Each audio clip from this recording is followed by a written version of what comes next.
ఆనకాలం వచ్చిందంటే వాగులు వంగుతుంటాయి, ఒర్రెలు రువ్వడిగా వారుతుంటాయి, కుంటలు చెరువులన్నీ మత్తడి దుంకుతుంటాయి.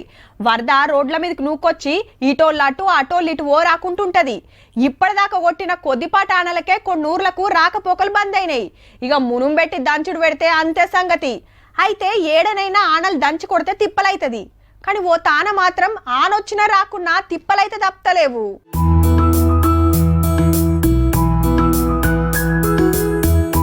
ఎడ్ల బండ్లైనా, బైకులైనా, ట్రాక్టర్లైనా, జీవాలైనా, పబ్లిక్ అయినా, స్టూడెంట్లైనా, కూలోళ్ళైనా, రైతులైనా ఈ ఒర్రె దాటితేనే అవతలికి పోయేది, ఇవతలికి వచ్చేది. హే ఆనలు పడ్డాయి కదా తిప్పలైతుండొచ్చు అనేరు.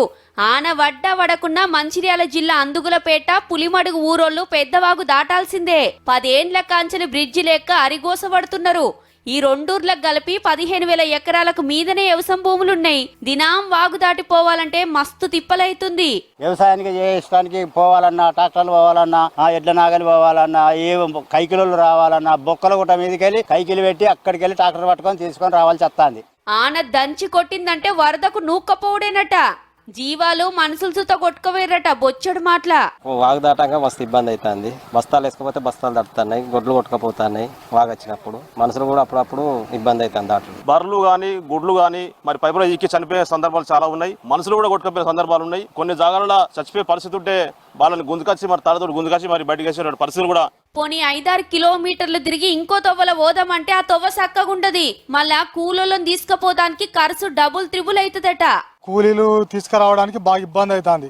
అక్కడ బొక్కల గుట్టకాడ ఒక బ్రిడ్జ్ ఉంది, అక్కడికి వెళ్ళి తీసుకురావడానికి డబుల్ ఖర్చు, ట్రిబుల్ ఖర్చు అవుతుంది. మునిపెన్నడో ఓ కంపెనీలు లో లెవెల్ బ్రిడ్జి అత్తర గట్టిస్తే ఏడాది కాకముందే అక్కెర రాకుంటైంది. ఇక అటెన్క బీఆర్ఎస్ సర్కారు చూద్దాం చేద్దాం అనే వరకే సరిపోయింది గాని కట్టు లేదు, చేసులు లేదు.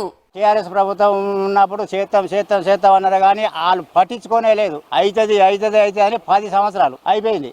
ఇక మొన్న చెన్నూరు ఎమ్మెల్యే వివేక్ వెంకటస్వామి సారు పోయి వాగును చూసి ఏం రందివడకుర్రి జప్పునే గట్టిద్దామని ధైర్యం చెప్పిండు. మంత్రి గారితో మాట్లాడి ఈ సమస్య దీన్ని శాంక్షన్ చేపించి వీళ్ళకి ఈ పనులు కూడా మొదలు పెట్టడానికి చర్యలు తీసుకుంటాం. కొత్త గవర్నమెంట్ పెద్దవాగు మీద బ్రిడ్జి కట్టించి మా పొలాలకు ఏరే ఊర్లకు పోతానికి తొవ్వ సాఫ్ చేస్తుందని కోటి ఆశలతోనున్నారు పబ్లిక్ అంతా.